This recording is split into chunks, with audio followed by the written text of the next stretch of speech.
छल तो नहीं, लेकिन एक एहसास दिल में रह गया। ये कहानी एक दोस्त ने मुझे बताई थी। रात का समय था, ट्रेन का सफर था और वेदांत सारी रात उस लड़की के साथ था। फिर जो रात में दोनों के साथ हुआ, पूरी कहानी मैं आपको स्टोरी टेलर की तरह सुनाने वाली हूँ। तो चलिए शुरू करते हैं। रात के 10:30 बजे थे। कोलकाता रेलवे स्टेशन पर बहुत भीड़ थी। लोग भाग रहे थे, ट्रेनों के हॉर्न बज रहे थे, कुली सामान उठा रहे थे। वेदांत अपने टिकट को देख रहा था। S5 coach, birth number 37। तभी उसके पास से एक लड़की गुजरी। उसने हल्की गुलाबी स्वेटर पहनी हुई थी, लंबे खुले बाल थे और हाथ में टिकट पकड़ा था। वह परेशान दिख रही थी। उसने एक कुली से पूछा, S5 कोच किधर है? वेदांत ने तुरंत जवाब दिया, उधर है, मैं भी वहीं जा रहा हूँ। लड़की ने उसकी तरफ देखा, हल्का मुस्कुराई और कहा, थैंक यू। तुम्हारा बर्थ नंबर? वेदांत ने पूछा। 36। वेदांत चौंक गया। ओह, मतलब तुम मेरे सामने वाली सीट पर हो? लड़की फिर मुस्कुराई। ट्रेन आ गई थी। दोनों ने साथ में सफर शुरू किया। ट्रेन चल पड़ी थी। ज्यादातर यात्री अपनी सीट पर बैठ गए थे। वेदांत और रिद्धिमा आमने सामने बैठे थे। रात हो गई थी। ट्रेन की खिड़की से ठंडी हवा आ रही थी। बाहर घना अंधेरा था। बस कभी कभी दूर किसी गांव की रोशनी दिखती थी। तुम पहली बार अकेले सफर कर रही हो?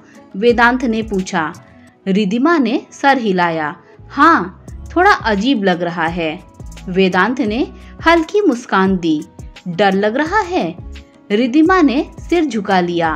डर से ज्यादा अजीब लग रहा है, जैसे कुछ नया होने वाला है। वेदांत ने हल्के से कहा, हो सकता है कुछ यादगार हो जाए। रात और गहरी हुई और वे करीब आ गए।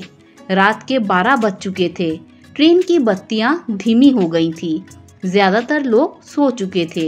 वेदांत ने ऊपर की बर्थ पर जाने के लिए चादर निकाली ही थी कि ट्रेन अचानक झटके से रुकी। रिद्धिमा लड़खड़ा गई और सीधे वेदांत के ऊपर गिर गई। उसकी सांसें वेदांत की गर्दन से टकरा रही थी। उसके बाल वेदांत के चेहरे पर गिर गए थे। कुछ सेकंड तक कोई भी नहीं हिला। रिद्धिमा धीरे धीरे संभली, लेकिन उसका हाथ अब भी वेदांत की छाती पर था। सॉरी, हल्की सी आवाज में उसने कहा। वेदांत ने उसकी आंखों में देखा। कोई बात नहीं।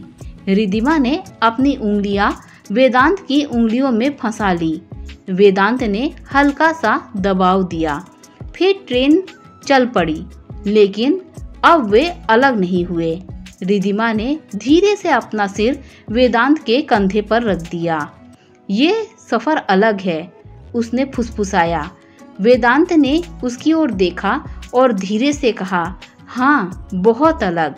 सुबह जब रास्ते अलग हो गए, ट्रेन धीमी हो रही थी। रिद्धिमा खिड़की से बाहर देख रही थी।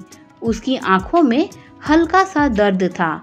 वेदांत ने धीरे से पूछा, तुम यहाँ उतर रही हो? रिद्धिमा ने धीरे से सिर हिलाया। हाँ। वेदांत चुप हो गया। उसने भी खिड़की से बाहर देखा।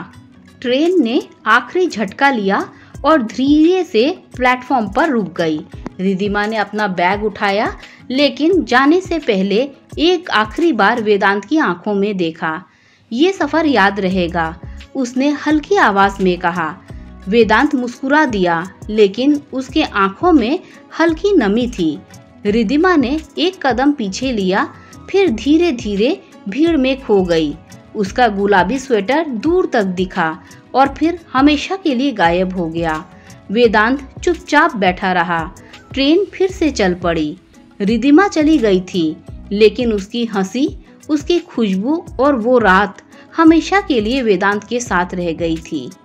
कुछ सफर मंजिल तक पहुंचाने के लिए नहीं होते, बस यादों में जिंदा रहने के लिए होते हैं। दोस्तों, अगर आपको ये कहानी अच्छी लगी हो तो लाइक, शेयर, सब्सक्राइब कीजिए। Thanks for watching.